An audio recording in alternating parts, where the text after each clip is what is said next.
आज आपण बघणार आहोत मालेगाव शहराची शान असलेला ऐतिहासिक भुईकोट किल्ला.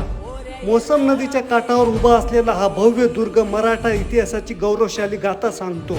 18व्या शतकात पेशव्यांचे पराक्रमी सरदार नारोशंकर राजे बहादूर यांनी या किल्ल्याची उभारणी केली. शत्रूच्या हल्ल्यापासून संरक्षण करण्यासाठी किल्ल्याभोवती मजबूत तटबंदी, विशाल बुरुज आणि सुरक्षित प्रवेशद्वार बांधण्यात आले. किल्ल्याचे दगडी बांधकाम आजही अत्यंत मजबूत अवस्थेत बघायला मिळते. इसवी सन 1818 मध्ये इंग्रजांच्या ताब्यात गेल्यानंतरही हा किल्ला इतिहासाची साक्ष देत अभिमानाने उभा आहे.